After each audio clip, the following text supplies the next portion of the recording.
જય હિન્દ વિદ્યાર્થી મિત્રો, હું છું એસ હિરલ રાઠોડ અને આજે ફરી મળીએ છીએ આપણે ઇતિહાસના એક નવા ટોપિક સાથે. ભારતીય ઇતિહાસ, શુંગ વંશ અને કણ્વ વંશ. તમને ખૂબ જ નાના નાના વંશો આપેલા છે, એકદમ શોર્ટમાં આપેલા છે. ઘણા વંશો આપેલા: હર્યક વંશ, નંદ વંશ, મૌર્ય વંશ, શુંગ વંશ. એમના છઠ્ઠો ટોપિક તમારા અભ્યાસક્રમમાં સિલેબસમાં જે છઠ્ઠો ટોપિક છે ઇતિહાસનો, એમાં તમને ઘણા નાના નાના વંશો આપ્યા છે. તો હું એકદમ શોર્ટ વિડીયો બનાવીને એક વંશ તમને સમજાવીશ, જેથી કરીને તમે એક સાથે બધા વંશ ભણીને તમે કન્ફ્યુઝ ન થાવ અને તમે બોરિંગ પણ ન થઈ જાઓ. એ રીતે હું શોર્ટમાં વિડીયો બનાવીને એક વંશ તમને ભણાવીને અપલોડ કરીશ. તો આશા રાખું કે તમને એ રીત મારી પસંદ આવશે. તો ચાલો આપણે અભ્યાસ કરીએ શુંગ વંશ અને કણ્વ વંશ વિશે.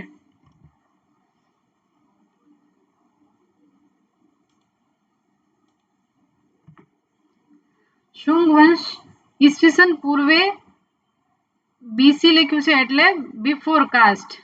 ઈસવીસન પૂર્વે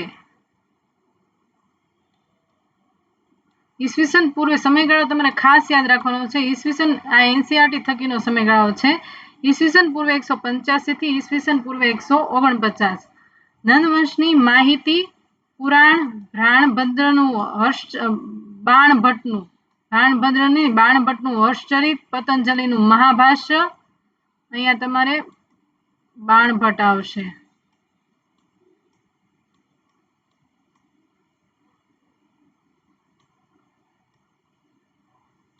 બાણભટ્ટ હર્ષચરિત, પતંજલિનું મહાભાષ્ય, મહાકવિ કાલિદાસનું માલવિકા અગ્નિમિત્ર, મેરુતંગનું થેરાવલી તથા હરિવંશ, દિવ્યાવદાન, ગાર્ગી સંહિતા વગેરે સાહિત્ય સ્ત્રોત તથા અયોધ્યા લેખ, બેસનગર લેખ તથા ભરહુત લેખ વગેરે પુરાતાત્વિક સ્ત્રોતો પરથી શુંગ વંશની માહિતી મળે છે. કોની મળે છે માહિતી?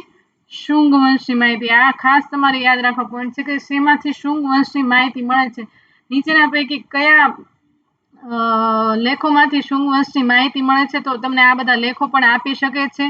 શુંગ વંશનો કાળ અશ્વમેઘ પુનરોદ્ધાર યુગ તરીકે ઓળખાય છે, કારણ કે તેમાં પુષ્યમિત્ર શુંગે અશ્વમેઘ કરાવેલો હતો, એટલે તેને અશ્વમેઘ પુનરોદ્ધાર યુગ તરીકે પણ ઓળખવામાં આવે છે. આગળ વાત કરીએ. પુષ્યમિત્ર શુંગ, જે શુંગ વંશના શું હતા? સ્થાપક હતા. તે મૌર્ય રાજા બૃહદત્તના જ સેનાપતિ હતા, પરંતુ તેની હત્યા કરી તે મગધની ગાદી મેળવે છે. મુખ્ય રાજધાની વિદિશા એટલે કે બેસનગર બનાવી. પાટલીપુત્રને પણ તેણે બીજી રાજધાની તરીકે ચાલુ રાખી, એટલે કે એ સમયે 2 રાજધાની હતી. પુષ્યમિત્ર શુંગનો પુત્ર અગ્નિમિત્ર વિદિશાનો ઉપરાજા અથવા રાજ્યપાલ હતો. અગ્નિમિત્ર. પુષ્યમિત્ર પછી કોણ આવે? અગ્નિ. તેમના પ્રયત્નથી વિદર્ભ રાજા યજ્ઞસેનની હાર થઈ. આ યુદ્ધ ક્યારે થયું? ઈસવીસન પૂર્વે 184. તો કોની મદદથી યજ્ઞસેનને હરાવ્યો? તો તેના પુત્ર અગ્નિમિત્રની મદદથી.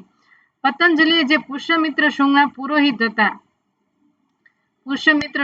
એના પુરોહિત કોણ હતા? પતંજલિ. તેમણે પોતાના પુસ્તક મહાભારતમાં મહાભાષ્ય આવશે, લખ્યું છે કે મહાભાષ્ય. પુષ્યમિત્ર શુંગના સમયમાં યવનોએ સાકેત તથા માધ્યમિકા જીતી લીધું. પુષ્યમિત્ર શુંગે યવનોને હરાવ્યા હતા. કયો શાસક યવનોને હરાવનાર હતો? પુષ્યમિત્ર શુંગ. આ આક્રમણ કરનાર બેક્ટેરિયન ગ્રીક હતા, એટલે કે યવનો હતા.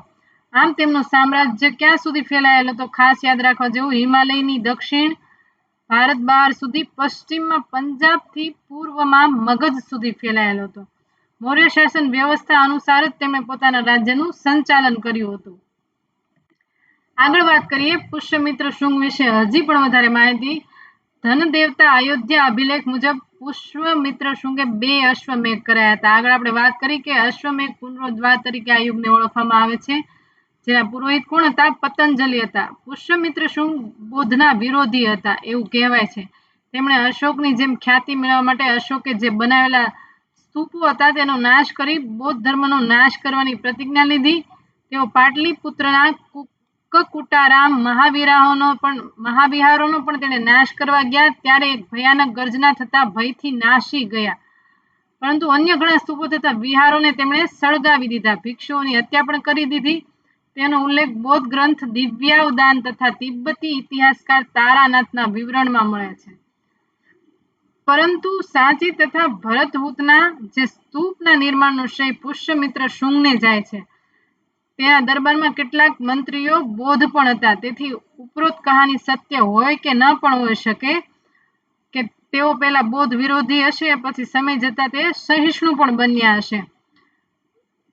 શુંગ કાળમાં, અહીંયા શુંગ કાળ આવશે, શુંગ કાળમાં ભાગવત ધર્મનો ઉદય થતો. કયા ધર્મનો ઉદય થયો? ભાગવત ધર્મનો ઉદય થયો અને વિકાસ થયો. વાસુદેવ કણવની ઉપાસના શરૂ થઈ. કૃષ્ણની પુષ્યમિત્ર શુંગના સમયમાં પતંજલિએ પાણિનિની અષ્ટાધ્યાયી પરની ટીકા મહાભાણ લખ્યું. આ સમયમાં મનુસ્મૃતિનું સંકલન પણ થયું હતું. શુંગો કોના ઉપાસક હતા? તો સૂર્યના ઉપાસક હતા. ખાસ યાદ રાખવા જેવું, તેમના સમયગાળામાં સંસ્કૃત ભાષાનો પુનરુદ્ધાર થયો હતો. શેનો? સંસ્કૃત ભાષાનો. ખાસ તમારે ફક્ત નાના પોઈન્ટ જ તમારે યાદ રાખવાના છે કે તેમણે 2 અશ્વમેઘ કર્યા. પતંજલિ તેના પુરોહિત હતા. તેઓ બુદ્ધ વિરોધી હતા, પરંતુ અમુક મતાંતર મુજબ તેઓ પહેલા બુદ્ધ વિરોધી હશે, પછી તે સહિષ્ણુ બન્યા. તેનો પુરાવો સાંચી તથા ભરતહૂતના સ્તૂપના નિર્માણના શ્રેયને આધારે કહી શકાય છે. તેમના સમયમાં ભાગવત ધર્મનો ઉદય થયો, વિકાસ થયો અને કૃષ્ણની ઉપાસના શરૂ થઈ. પતંજલિએ તેના સમયમાં મહાભાણ લખ્યું હતું. મનુસ્મૃતિનું સંકલન થયું હતું. તે સૂર્યના ઉપાસક હતા અને સંસ્કૃત ભાષાનો પુનરુદ્ધાર થયો હતો.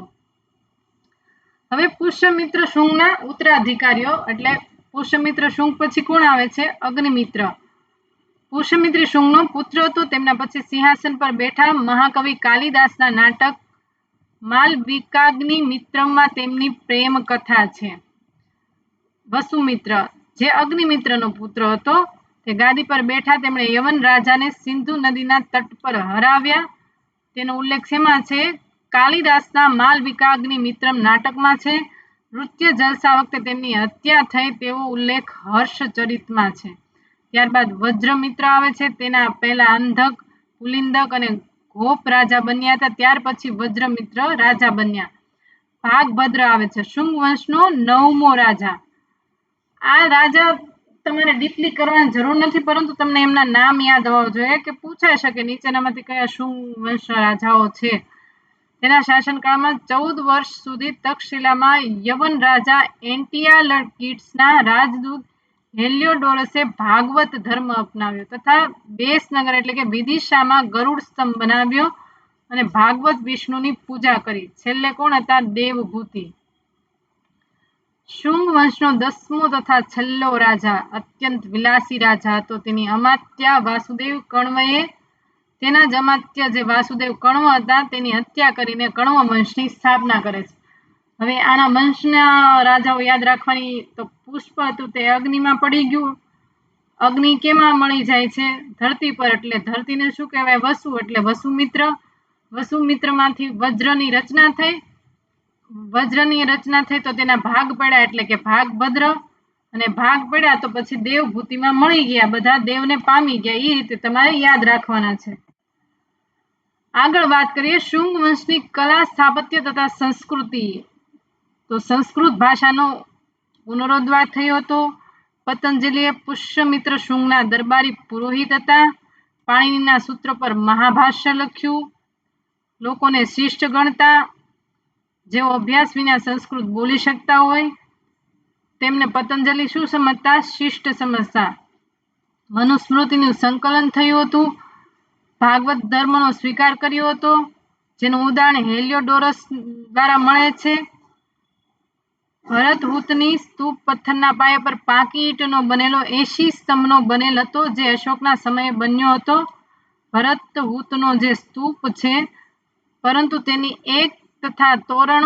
એક વેષ્ટીની તથા તોરણો શુંગ કાળમાં બન્યા હતા એવી માન્યતા છે. તેની શોધ કોણે કરી? કનિંઘહામે 1873માં. અને તેના અવશેષો કોલકાતા, પ્રયાગ તથા વારાણસીમાં સાચવેલા છે. સાંચીનો સ્તૂપ બન્યો હતો અશોકના સમયે, પરંતુ